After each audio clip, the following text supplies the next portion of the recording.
Hey, what's up guys and welcome back to Anime King 2, and today I'm gonna be giving you part 76 of Uchiha Naruto the Sage. Remember to get this 1 to 100 like as usual, share this to all of your friends on your social media platform, and also go ahead and check out What If Naruto had the Sharingan and the Byakugan mix. I post a new episode of that, so go ahead and enjoy. And also, go ahead and check out Anime King. And if this is the first time hearing of Anime King, my main channel, go ahead and check it out. And if you enjoy the 600 plus what ifs over there, go ahead and click that red subscribe button while you're over there. So, I post a new episode of What If Naruto was trained to be a mercenary, and also What If Naruto went missing for 4 years. So go ahead and check out those and enjoy. And remember, if you're new, to comment down below and tell me. I'll be replying and talking back to all of you. So thank you all again for all of your support and your help, and stay in tune for all of the lovely what ifs coming your way. But for now, let's get straight into this new episode. So, the last part we left off, news has spread that Naruto killed Oniki as the Raikage quickly called for a Kage's meeting. As all of the current Kages arrive, Naruto also arrived at the Kage's meeting and told them what he was going to do with this world, that he wants to rule over all nations. As Naruto vanished again, the Raikage then said, "We have to come up with a plan to take him down," but Gaara said that he wants no part of this. The Mizukage also said that she doesn't want any part of this, as both she and Gaara left. Naruto then went to talk to Hagoromo and Hamura, as the both of them were guarding Naruto's power in the palace, seeing that he sealed away half of himself, all that destructive power into the moon, and the both of them are there watching it. Obito then arrived at the rain village to Nagato, as he told Nagato that he has a way for true peace to be into this world. So yeah guys, that was basically the last part we left off. You guys can switch across the playlist and check it out for yourself. So let's start this new episode. We start this episode at the royal palace as Shinji was currently kneeling in front of Naruto. "Your Majesty, why did you tell the Hokages that you're going to take control of all the elemental nations?" The Raikage had informed Kakashi that "I want to rule over all nations." It made things more interesting when the Raikage's suspicions are confirmed, and it is more suitable to give Kakashi a reason to fight, said Naruto. Shinji nodded, but he wasn't about to question the Emperor about the fact that they just invited trouble. "Sir, shall we expect Konoha to attack our borders as well?" "No," said Naruto. "Konoha will only come after me when the time is right. Kakashi isn't going to send his shinobis to their death. Konoha has already lost too much, and knowing him, he would only be interested in fighting the real battle." "I see," said Shinji. "We're going to face casualty in the war," Shinji said. "That is the consequences of a war. It wouldn't be fair if we didn't lose anything," said Naruto. "So, how are the preparations going?" "Smoothly," said Shinji. "We are expecting the Cloud Village to offer up 14,000 shinobis for the war. Their allies would add another 3,500, and there is also the 10,000 ninjas from the Stone Village. We don't know if there are other enemies waiting, but we might face up to 30,000 shinobis," Shinji said. "Right now, Nagato has prepared 5,000 forces. 4,000 will be surrounded around the Rain Village to stop any attack on his country, and 1,000 will be sent to guard the borders of our allies." Naruto nodded. "Have a message sent to Nagato. Tell him that he has been summoned," he said. "Karin should be called as well. Her power will be useful in sniffing out hidden enemies. I wouldn't want to have my shinobis dying under ambush." An hour later, Yujiro had no reason to smile as she walked inside the throne room. She had no reason to smile at the Emperor. She could only frown at the cold-hearted man who she once called her lover and shared a bed with him. She had even gone as far as to move in with him at the Uchiha compound. And what did she get in return? Nothing. As she wondered to herself, why did she actually love him? Uchiha stared at Naruto as his left eye was the only thing being shown. As he rested his head on his arm, sitting in his throne, she then stopped as she was about to speak, but she shut her mouth as she gathered her thoughts, didn't really know what to say. But Naruto spoke. I assumed that you would be here some time ago. The sun has already set, and I was thinking of going to my bedroom. I could have come there, or am I not allowed to enter your private bedroom? Uchiha asked. The day you're stopped from coming to my private quarters is the day that I'll be falling under someone's control, Naruto said. That doesn't make me feel any better, Uchiha said. Despite the fact that he just basically told her that there would be no chance that she wouldn't be welcome in his life, she still didn't feel better. You're strong. Surely you don't need any words from the Emperor to make you feel good about yourself. While we were still at Konoha, you went after whatever you want, without my opinion. You can even say I merely follow the lead. That still doesn't make me feel better, said Uchiha, but that shows how less you understand about women or how to deal with them. I thought May would change a few things, but you are still undesirable. Is that so? Naruto asked. Won't you teach me about women then, to make me desirable as you say? Are you trying to amuse yourself? Perhaps, said Naruto. Your quarters have been prepared, and you're free to move in any day now, anytime you choose. Uchiha, he said. I need your advice on something. Advice? Uchiha was surprised that he required her advice. May is rather displeased with the situation on hand.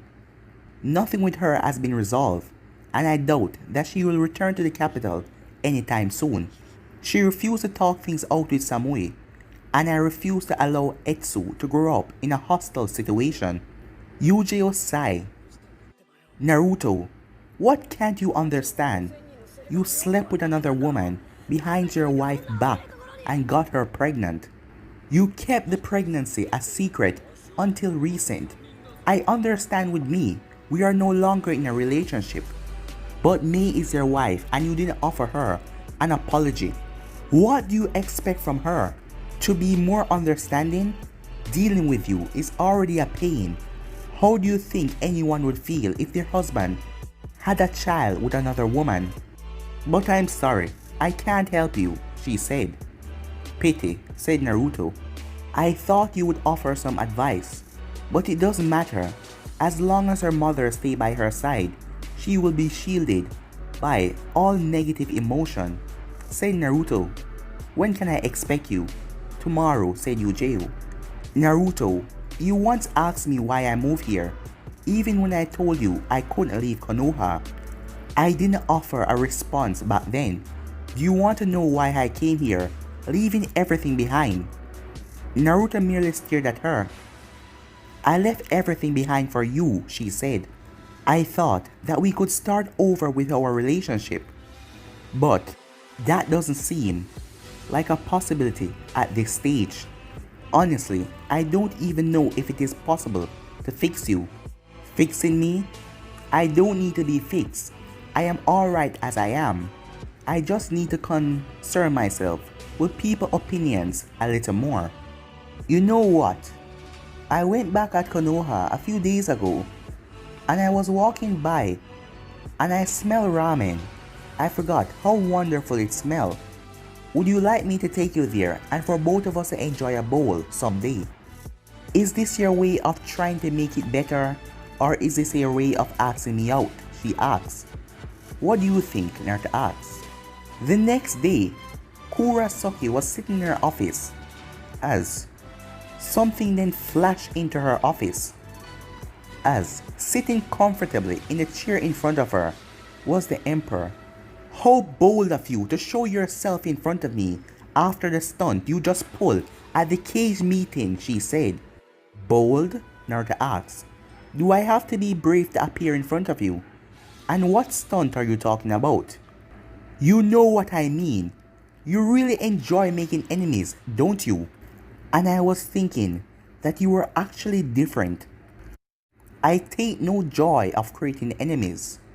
If you're following down in that dark path, you will create a lot of enemies, and then a lot of battles, and that cause war will happen. It seems that way, said Naruto. What do you want? Kurosaki asked. If you come here to see that if I will surrender peacefully, then the clear answer is a no. I see, said Naruto. Then there is no use keeping you alive. Hearing this, Kurosaki's sweat dropped as she looked at Naruto. You're not going to help me in my cause, so there is no reason for you to be alive. As he then paused, as an amused look came on his face. That wasn't funny, she said, as she clenched her fist. I am granting you leadership of the Earth Country. You can rule other than this village. My men have killed the previous daimyo and everything that tied to him. This earth is now yours to rule. I refuse, said Kurosaki. I see, said Naruto, as he stood up from the chair. I will send someone from my capital to do it then. If your shinobis try to disturb him, I will be unpleased. But rest assured, I have no problem with you being the Kage of this village. My hold over this country, it hasn't begun yet. That is after the war. Do you think you will get away with this? Everyone has a day. It doesn't matter how powerful you are. You can't run through nations and expect to get away with it. Of course not. As Kurosaki was surprised with his response. Humans are born, they live, they experience both joy and pain, and then they die. The end is always waiting, regardless on how powerful someone is. The end will always come, so long as you're a human.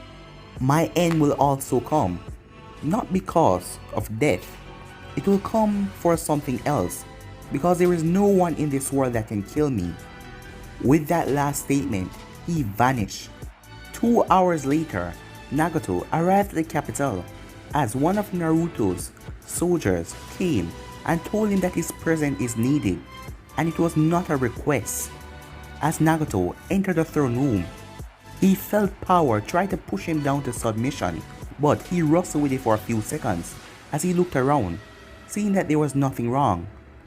But he wrestled the power away as he could see the Emperor using his Rinnegan as he was sitting on his throne, even though the place was so dark he could see him. Nagato then stopped a few feet away from the throne as the lights then flickered up.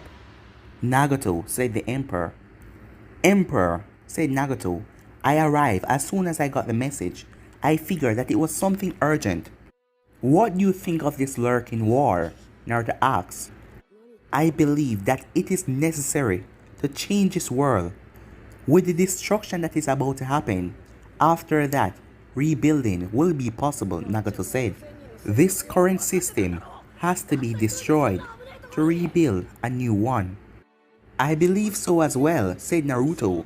However, the war will bring much consequences for our allies. By seeking to control the other countries, we are most likely going to be hated by them. To take away their freedom, and most of their loved ones are going to be killed. The outsiders will hate us for what happened, while our allies will celebrate for our victories. Yes, said Naruto, but not everyone will hate the Empire. We have allies. Then it shouldn't be a problem if our allies still favor us, said Nagato as he watched Naruto.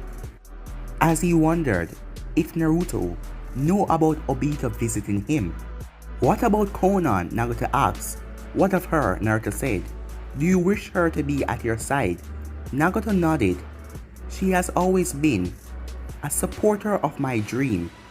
I will need her at my side as I prepare. Take her with you when you leave, said Naruto. That said, the lights went out as Naruto's eye closed, as Nagato knew that he was dismissed. A day later, What do you want, Sasuke? Was the answer that Naruto gave as Sasuke entered his throne room. The war is just around the corner. We're going to be on opposite side. Konoha will send shinobis after you once you're outside this city. Kakashi doesn't want to cause any problem by accidentally killing innocent people, so they will come straight after you, Sasuke said, getting right to it. Don't worry, I have already dealt with Konoha. I don't have any plan to do anything about it, unless you give me a reason to do so. Sasuke narrowed his eyes slightly. There won't be a reason, he said. Fear not, Sasuke, I have no war with Konoha, although I know some of its strongest will face me in battle. I see no harm in dancing with some of the strongest. It's gonna be fun, so I won't hold any grudges for them trying to kill me. And I will thank them if they make me dance a good dance. Sasuke, let me ask you, do you want to become Hokage? Sasuke nodded. Well, I am going to tell you something as soon as this war begins, and your elite shinobis leave Konoha to try and attack me, your village will be under attack. By who? The shinobis that left the stone village. They still hate Minato for what he did, for wiping out their comrades a long time ago, and they hate me and you, and they hate you as well, because you're Uchiha and I am as well. So, the Raikage has nothing to do with it? I thought he would do something. But it doesn't matter, I will change this world. You already have a good alliance with Kiri and the Sand Village, and after the war I will come to you with Konoha, and I will change it. I look forward to see you doing that, said Naruto, as he closed his eye, as Sasuke knew that he was dismissed. 2 days later, it's been a long time since Uchiha stood in front of Naruto, but here she was, since he was an enemy of the Cloud Village, as she was currently looking into those red eyes of his. I thought that I would be seeing Samui, not you, Uchiha said. It is very risky for me to be here. You know how A is acting after losing Samui, as it wasn't that losing Samui was hard for him, but he just hated Naruto, and to lose one of his comrades to him, it made him pissed, and Uchiha and Samui were close friends, so that is why he had a keen eye on her. I made the right preparations before summoning you, said Naruto. Do you think I'm that careless to pull you out to the plan? Especially times like this. Uchiha shrugged. I am just saying that A has spies everywhere.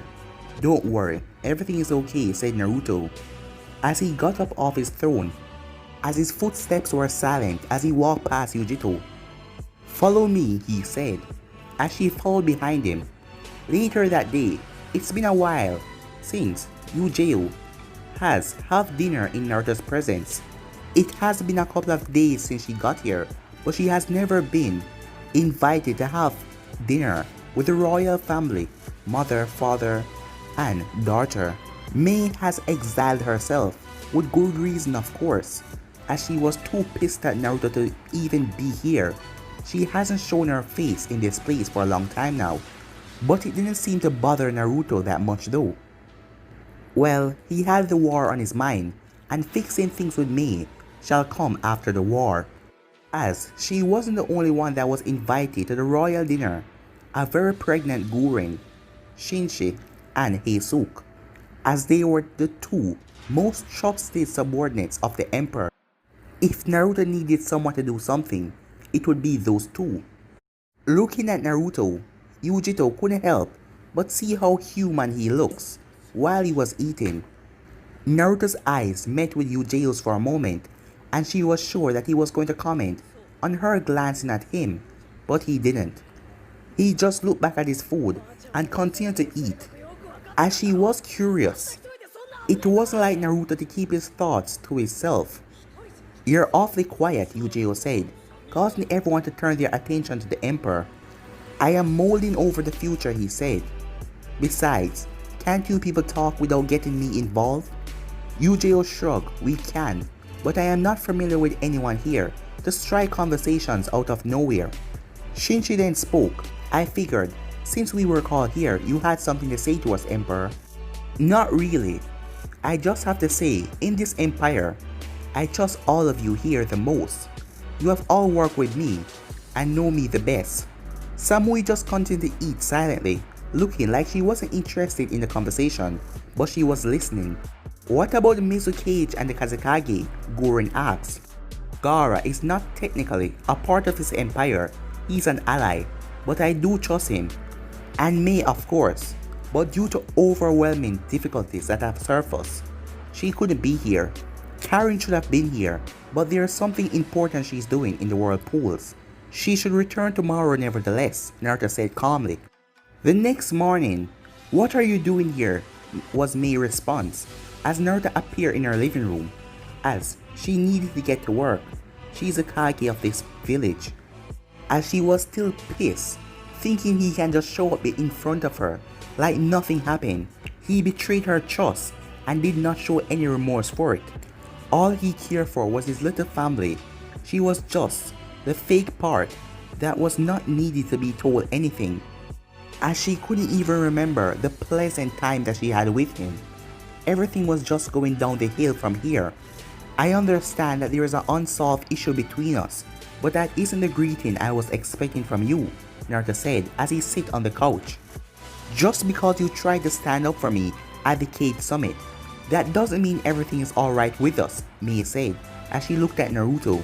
Naruto nodded as he stared into her eyes. I understand that I did what I did to fulfill the responsibility of a man or a husband, if you like. Mei snorted, as if you care about responsibilities. I do take my responsibilities with some seriousness, he said. Really? Said Mei. I have not noticed. Is it on me or your other woman? Because I have not seen you being a responsible person. You simply let your man under you do everything. I am not even surprised that you haven't give one of your subordinates the message to give me other than coming here yourself. I give them work because I want them to be prepared for the time when I am not there. I am not always going to be emperor. This is why I had them deal with everything and I did not interfere too much, Naruto said.